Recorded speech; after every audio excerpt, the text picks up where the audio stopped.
Olá pessoal, nesses vídeos vamos aprender agora a usar uma nova funcionalidade do Spring Boot, é o Spring Data JPA, que vem ao nosso socorro para facilitar a integração do Spring Boot com a JPA, na verdade da aplicação Spring com o JPA, né? Já que o Spring Boot nada mais é do que uma ferramenta que facilita o desenvolvimento do projeto Spring no qual você vai trabalhar a sua aplicação. Então, até agora não vimos nada de novo, simplesmente nós temos um site, que é o Spring Initializer, que já gera tudo para a gente, já gera o POM, já gera o projeto Eclipse, e tudo que a gente tem que fazer é nos preocuparmos agora com a lógica de negócio, né? Essa parte de configuração, ela fica bem mais fácil se você usar as convenções do Spring Boot. Pois bem, a parte de programação agora vai se tornar ainda mais fácil com o uso do Data JPA, Spring Boot Data JPA. É um módulo que você adiciona no Spring Boot que facilita bastante a criação de DAOs, que ele chama de repositórios, e que você não precisa implementar absolutamente nada, nenhum método. A gente vinha usando até agora um DAO abstrato, um DAO genérico e abstrato que nós tínhamos implementado em algum momento aí do nosso desenvolvimento, acho que ainda na parte de JSF, e que nós vimos utilizando projeto após projeto, né? Fazendo Ctrl+C, Ctrl+V com esse DAO genérico, estendendo as classes para os DAOs específicos e parametrizando esses DAOs específicos. Nem isso mais a gente vai precisar fazer, tá? Inclusive você não precisa implementar absolutamente nenhum método. Ele já vem com todos os métodos para formar um CRUD já prontos. Então vamos conhecer o Spring Data JPA. Então nessas aulas nós iremos fazer uma breve introdução sobre o Spring Data JPA, né? Vamos fazer a definição do que são repositórios e vamos mostrar a vocês como criar queries que são específicas a DAOs de uma determinada entidade. A gente sabe que existem operações nos DAOs que são comuns a todas as entidades, né? Gravar, excluir, atualizar, obter todos os elementos de uma determinada entidade, né? Find all. Mas existem métodos que são específicos de uma determinada entidade. Por exemplo, você tem lá um objeto usuário e você quer pegar o usuário pelo login. Então esse é um método específico. Você quer filtrar todos os alunos cujo status seja aprovado. Então esses métodos específicos não vão estar implementados no Spring Data JPA, porque ele não conhece do seu negócio. Quem conhece do seu negócio é você. Então você vai ter que fazer a query específica para estes casos de consultas específicas, tá bom? Mas existem facilitadores no Spring Data JPA para você fazer esses métodos, se eles não forem assim tão complicados.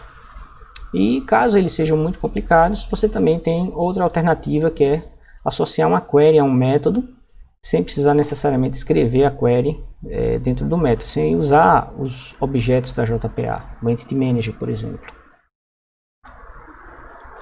Então, a arquitetura de uma aplicação Spring, ela segue basicamente essas camadas. Você tem o seu controlador.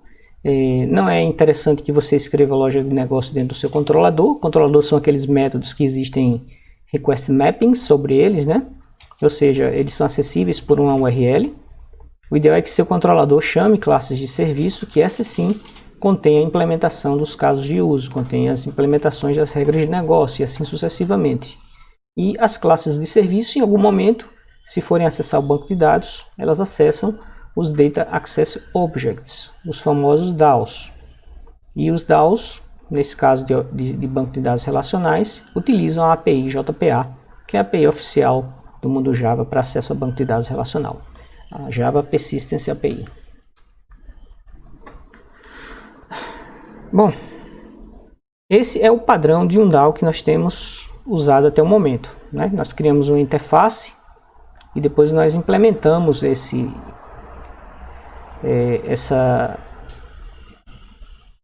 interface em um DAO, tá? Essa implementação não é nem a que a gente está usando, na verdade. Nós estamos usando uma versão até melhor, porque usa generics e você pode especializar um DAO específico, um DAO genérico, que já tem até essas opções, esses métodos aqui, o find all, find by d, save, delete by d, todos implementados nesse DAO abstrato genérico. Você só precisa estender essa classe de DAO genérico, parametrizando ela, dizendo quem é a entidade e qual é o tipo da chave primária que você utiliza, né? Ou seja, aquela propriedade marcada com @id na sua classe de identidade. Então, a maior parte do código desses DAOs é o mesmo, tá? Pegando o exemplo aqui desse modelo de DAO específico, o método findById para uma turma vai ser exatamente igual a esse aqui. O que vai mudar é o nome da classe, certo? E a chave primária. Mas geralmente a gente usa chaves sintéticas. Se você segue o bom padrão da JPA de usar chaves sintéticas, né, evitar o uso de chaves compostas, onde é que você encontra o uso de chaves compostas? Em sistemas legados. Sistemas antigamente você juntava 3 campos que tem semântica naquela tabela e você usava ela como chave primária. Por exemplo, a central, o número e o ano de um protocolo, tá? Onde central poderia ser, por exemplo, uma central de uma determinada cidade, uma pessoa C0, Campina Grande C1, Guarabira C2 e assim sucessivamente. E aí você teria o número do protocolo e o ano do protocolo gerado por aquela central. Então, essas informações elas são semânticas, elas fazem parte de um protocolo. E aí muitas vezes, em sistemas legados, você juntava essas 3 informações e criava daí a chave primária. Porque juntando os 3, você não vai ter na mesma central o mesmo número de protocolo no mesmo ano, né? Então, era muito comum você usar a chave primária múltipla. A JPA recomenda que você não faça uso de chave primária múltipla. Ele dá suporte a isso, você pode implementar o seu objeto Java, se você já tiver o banco de dados pronto e funcionando e tinha sido implementado em outra linguagem, e você pode fazer com que a sua entidade tenha uma chave primária múltipla na JPA, mas dá muito trabalho mesmo para mapear e você escreve muito código. Então, se você puder usar chaves sintéticas como um ID auto-incrementável do tipo inteiro ou longo, melhor ainda para você, tá? Seu mapeamento de JPA fica muito mais simples e você não mistura propriedades que são inerentes a uma entidade como sendo chave primária dessa entidade. Se um dia, por exemplo, o protocolo deixar de ter central, então já vai afetar a chave primária dessa tabela, né? Se isso fosse apenas uma propriedade do protocolo, você simplesmente extinguiria essa coluna da tabela e não teria mais problemas com ela. Mas sendo parte da chave primária, você vai ter que levar ela até o final do sistema, até que o sistema seja desligado. Então, já que os DAOs são muito comuns, por que isso se chama inclusive de código boilerplate? Código que se repete, que é muito parecido, que você faz muito Ctrl+C e Ctrl+V, mudando apenas um parâmetro ou outro do código. Então, se a gente pudesse eliminar esse código boilerplate, né, se o Spring Framework pudesse fazer isso para a gente, seria uma boa.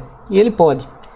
Com o Spring Boot, você pode fazer a criação de um DAO, associar a entidade e a sua chave primária a esse DAO, e o DAO ter todos os recursos para realizar um CRUD. Então você pede ao Spring Boot que use a DataJPA a seu favor, certo? Então na prática o que acontece é o seguinte, o Spring Boot ele vem preparado para montar uma classe de DAO, recebendo de você simplesmente esses 2 parâmetros, a entidade e a chave, certo? Qual é o tipo da entidade e qual é o tipo da chave. Vamos supor que você padronizou todas as suas entidades, a chave seja integer, então você pode gerar um DAO de aluno passando aluno integer. Então o motorzinho lá do Spring Boot vai funcionar e vai gerar no seu DAO todos esses métodos aqui. A gente vai ver depois na interface, né, para a gente ver com detalhes todos os métodos que constarão do seu DAO. Se você passar agora uma entidade turma e uma chave integer, ele de novo vai gerar um DAO para atender especificamente essa entidade turma. Sala, do mesmo jeito, e assim sucessivamente, quantas entidades você tenha modelado no seu pacote de entidades. Então, sejam bem-vindos ao Spring Data JPA. Então, como é que ele funciona? Você vai criar um DAO e plugar a sua entidade chave primária nesse DAO, exatamente conforme esse diagrama aqui, e o Spring vai te dar essa implementação aqui desse DAO para você. Você não precisa se preocupar com onde isso aqui vai estar implementado. Simplesmente diga que você precisa de um repositório para aluno e cuja chave primária é um integer, pronto, certo? Com a anotação específica do Spring Boot sobre essa classe, ela torna-se automaticamente um repositório JPA, que é como ele chama os DAOs. Então, como eu havia falado para vocês, ele diminui a quantidade desse código chamado de boilerplate. Se vocês quiserem ter uma definição mais precisa do que é um código boilerplate, acessem essa URL aqui do Wikipedia, que vocês vão entender melhor essa questão de código boilerplate. Mas vocês devem já ter tido essa sensação de estar repetindo o código, mudando apenas um aspecto ou outro desse código, né? Geralmente uma classe, e que são classes muito parecidas, que fazem exatamente a mesma coisa, a menos de um parâmetro, né? Que seria, essa classe atende necessidades de uma outra classe, mas para todas essas outras classes o código é o mesmo. Então existe uma interface chamada JPA Repository, né, que ela expõe todos os métodos que você precisaria para realizar o seu CRUD. Então tudo que você precisa fazer para criar um DAO, né, que ele chama de repositório, a gente vai passar a chamar de repositório aqui para seguir a nomenclatura, é estender essa interface JPA Repository, passando, como eu falei para vocês, a entidade e o tipo da chave primária sintética dessa entidade. Nesse caso aqui, turma e integer. Então, fazendo isso e implementando essa interface, notem que você não implementa uma classe, você implementa uma interface, turma repository, pronto, seu DAO está pronto. Não vem nada aqui dentro, você não precisa implementar nada, absolutamente nada aqui dentro, a menos que você queira queries específicas para uma turma, tá? Se você só precisa do CRUD básico para inserir, deletar, pesquisar por ID, deletar por ID, você não precisa implementar absolutamente mais nada. Basta sair injetando a sua turma repository nas suas classes de serviço, né? Seguindo essa arquitetura aqui, você vai injetar o seu repositório na classe de serviço para poder ter acesso aos seus dados no banco relacional. Né? Sugiro aqui que vocês pesquisem mais a fundo, né? Procurem um Javadoc da classe JPA Repository. Vamos fazer isso aqui agora.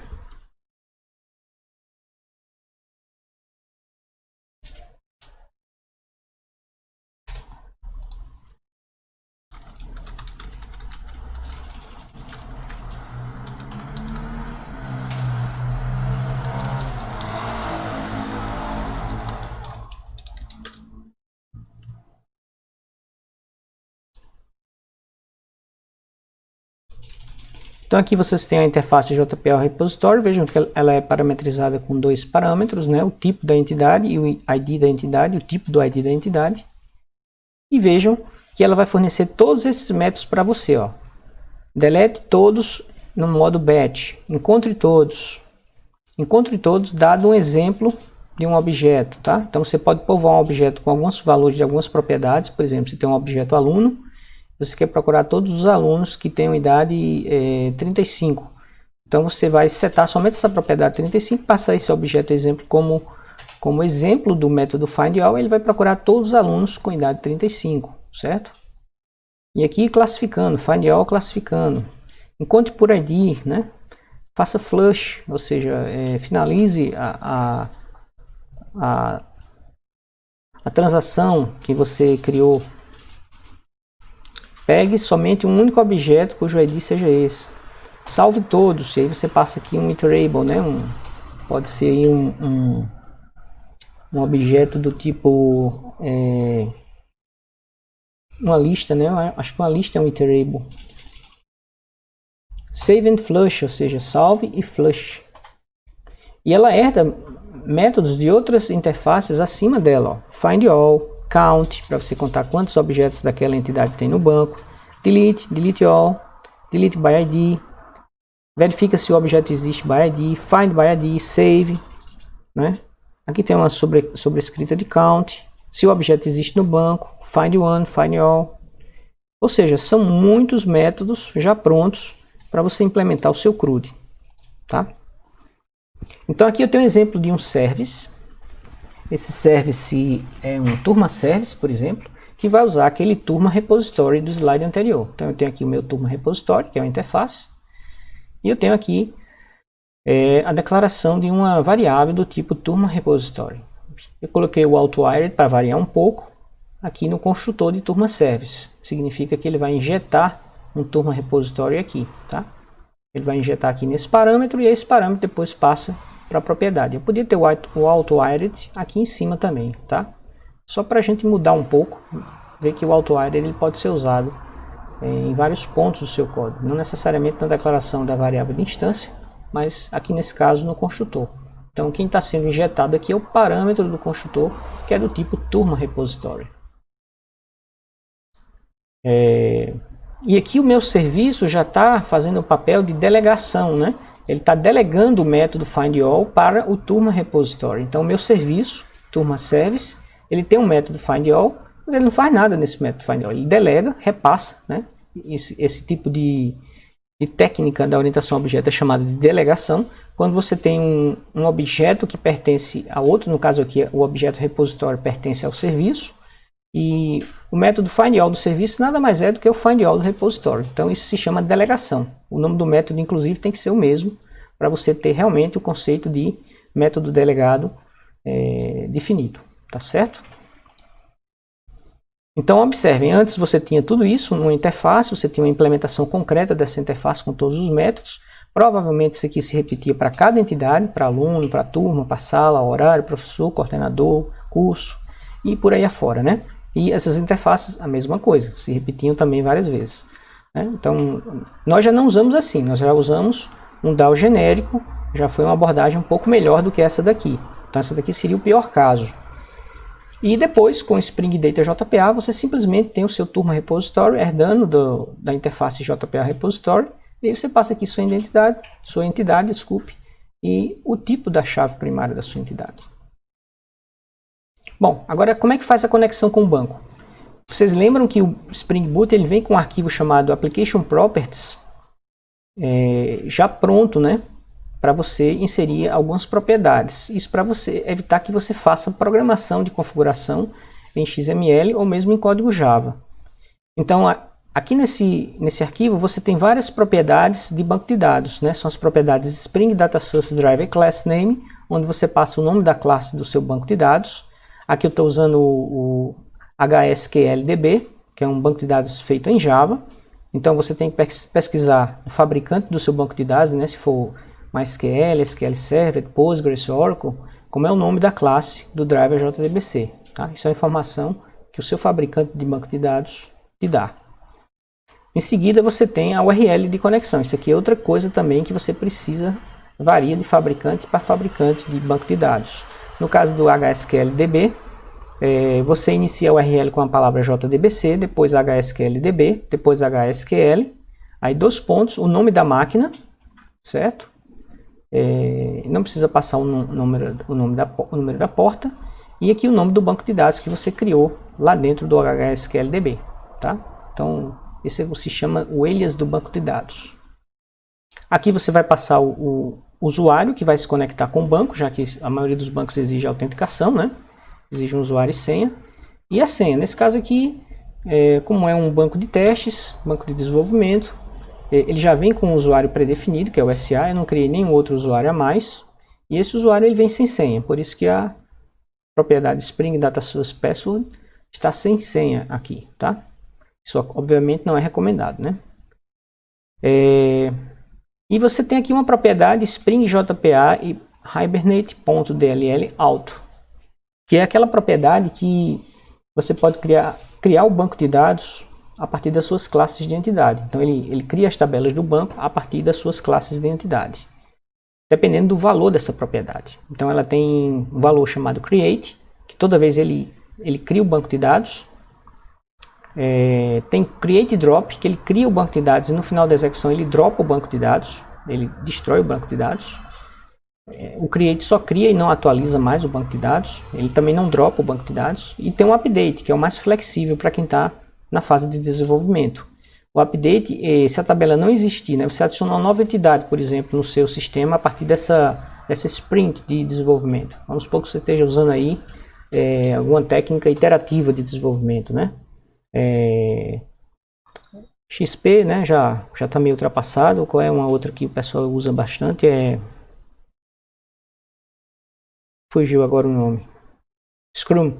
Então você está lá numa sprint do Scrum para desenvolver mais um caso de uso, uma funcionalidade, enfim, que você priorizou, e o desenvolvimento desse caso de uso, dessa funcionalidade, exigiu a criação de uma nova entidade. Então vai ter uma nova tabela também no banco, né, para guardar essas entidades. Se você mantém o valor desse parâmetro como update, ele vai atualizar o banco, ou seja, se a tabela não existir, ele cria, se já existir, ele mantém lá, tá?